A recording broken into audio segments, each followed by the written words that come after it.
Before we get started with any of these files here, I want you to make sure that you are in your Essentials workspace. I have a different workspace set up, but that's what I'm going to recommend for you. So go to your workspace drop down and go to Essentials, and if you need to, after you change it to Essentials, you can reset it. That's one way, or you can go to the Window, Workspace, and then choose your Essentials default here. And don't forget, if panels are taking up too much space, you can double click them to collapse them. So we want to make sure we can see our layers panel. So let's get started with some of these healing tools. First one we're going to work with is file number 1. So I'm going to take this and just drag and drop it right into Photoshop. It's a JPEG, so you got to force it into Photoshop. All right, so if we hit J on our keyboard, it's going to activate our healing tools group. And we have a variety of tools in here. So again, you can either right click on the tools to expose them all or long left mouse click. Let's start with the first one, spot healing brush. Now we are working on a JPEG, and if we want to preserve the original image, I'm going to recommend you duplicate the background layer with a quick key combo of CTRL+J. And let's work on layer 1, which is going to protect our background layer. So this tool works like a brush. It heals whatever spots you go over. All right, so I'm going to zoom in a little bit with CTRL+, and we can control the brush size. It's not using the brush tool, but this tool works kind of like a brush with the brush settings. So if I click on it, I can change the size and the hardness and all that kind of stuff. So you can change it to whatever you want, and we're going to use that tool, and we're going to paint over the bird to remove it. So I'm just going to take a couple of swipes over it, and he's gone. Okay. I'm going to undo that. It depends on what size brush you use. So a lot of different things in the motion that you do, your results may be different. So if you swipe left to right versus top to bottom, again, it's kind of, there's no way that you're going to duplicate exactly what you see here. Now, the first time I did it, I swiped over the whole bird. What happens if I do a little bit at a time? Just kind of clicking. Okay. Now, not quite getting as good of results, and I'm not getting my results very quickly either. So I'm going to, just to easily fix this, I'm going to do a quick F12. I'm going to CTRL+J to duplicate my layer. And let's take this a little bit. Let's go in another direction, right? So I did one full swipe, then I did little clicks. Well, if I do kind of a little swipe at a time, okay? Are my results better than they were the first time? I think they are, okay? So what we're trying to do in the end is make a realistic result. So if somebody looked at this picture, if I hit Control-0, would they know that I edited? Maybe, okay, because of this area here. But this is just, we're just going through how to use these tools. We're not worried about perfection at this point.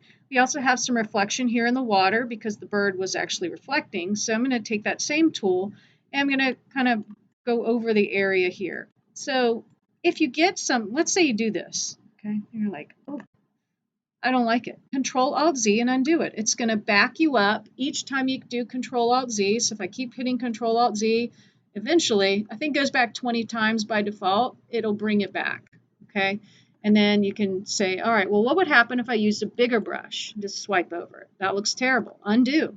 Try a smaller brush, okay? You have to be willing to practice and go and analyze and go, yeah, this doesn't look so good. Let me undo it. So now that's not terrible.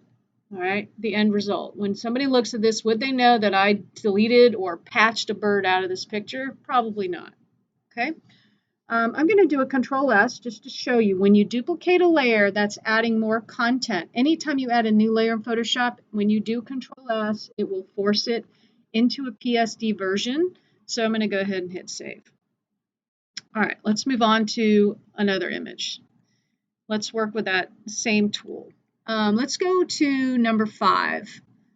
Drag and drop it into Photoshop. We have this line or telephone line or electric line kind of taking away from the picture here.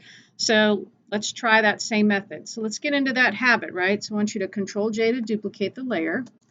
And we're going to always target the top layer so we preserve the background, which is the original. And let's see what happens here. I'm going to take one swipe at it.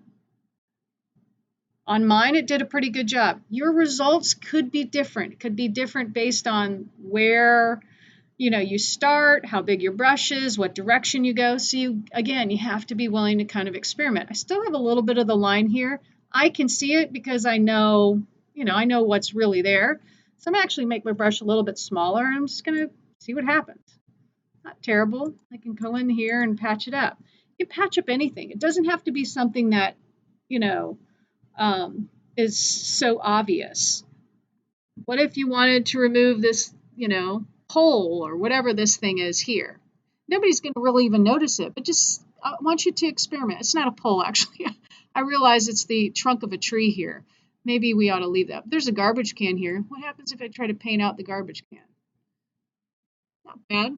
Okay, so again, experiment. If I try to do this whole brick column thing, let's see what it does.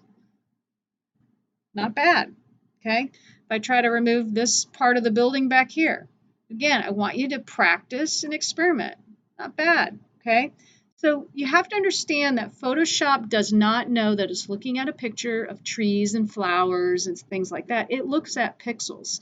So if you think about it this way, if I zoom in to these trees and I kind of scroll around, I mean, it's a mix of a lot of different green pixels. So Photoshop just says to itself, okay, they're telling me get rid of this. And what it's doing is it's looking at the surrounding pixels. We're in what's called the content aware mode. And content aware tells Photoshop, analyze the pixels surrounding the area that I'm trying to, quote, patch, and see what you can do to fill in the space. So that one's not, that works pretty good here. Let's do a Control+S and save this again as a PSD. And let's move on to another one with the same tool, because it's not always perfect. Let's work with healing tools too. Let's say that I want to remove the date from this image. Let's do a Control+J to duplicate. I'm going to take a quick swipe at it. I want you in the content aware move, always, okay? And then swipe over it. Not bad. Well, how about I try to get rid of this sign here? Not terrible. Okay, let's compare the original, right? That still doesn't look that great. So, could I continue patching it? Sure. You could maybe make your brush a little bit smaller and swipe just to get rid of that kind of hard edge. Now, your results are going to be completely different than what you're seeing for me because of where I click, and what direction and your brush size. So you just, again, have to be willing to take a minute and go, does this look reasonable in the end? Now, there are other tools that we'll go over in other videos, but right now we're just working with the spot healing brush. And you can compare the original here. So still doesn't look that great.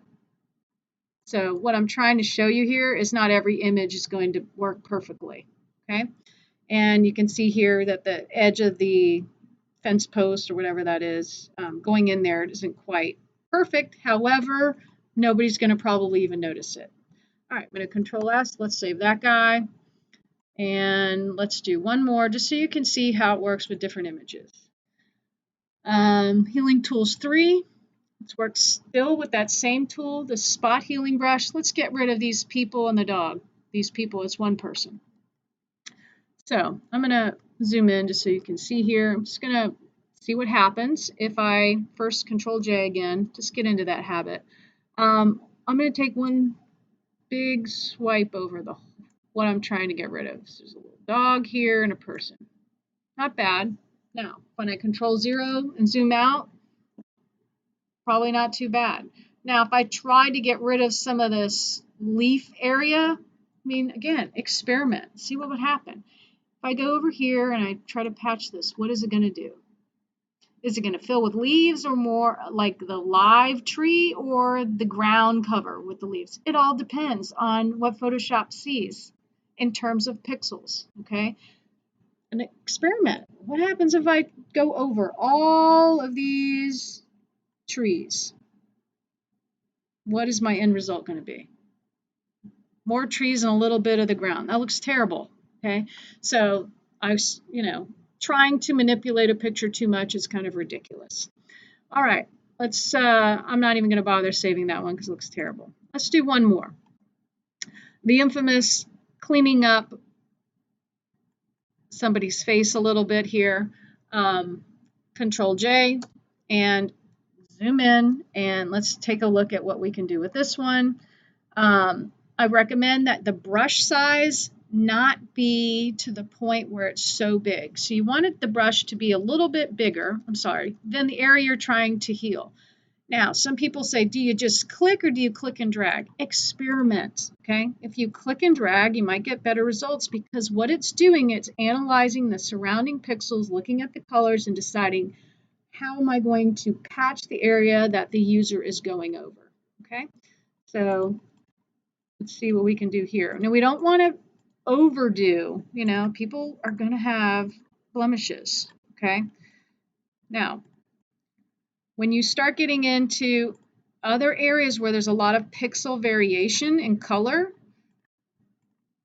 you might end up seeing here's another thing. Some people do, they'll just try to do like a big area like at once. Sometimes it works, sometimes it doesn't. You have to experiment.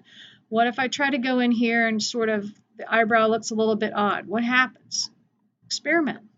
Okay, so we're only using this one tool. There are other tools that we'll use eventually to sort of clean things up and then repair things that might not look that great. But this is the quickest tool just to sort of kind of go in there and, again, we don't want to overdo it. We want it to look as realistic as possible. So I'm going to Control 0 to zoom out. Let's compare before and after. Okay, so here's the before, here's the after. Not too bad. I think she would be pretty happy with the edits. And now when you get your school pictures taken, you can check a box if you order the pictures and they will automatically retouch the photo for you. This is what they're doing. They might charge you an extra $50. Look how easy it was to do. Okay, so that's the intro to the spot healing brush, and it patches up small little areas. If you have a big area of a picture that you're trying to fix, this is not going to, solve your problems, so to speak, but it's a pretty cool tool just to sort of get in there and experiment with. I'm going to go ahead and save this one also just so I have a before and after version and a PSD. And that's the spot healing brush. Again, it's quick key J, the first one. There's a difference between the healing brush and the spot healing brush, but this particular video only is going over the first tool, the spot healing brush.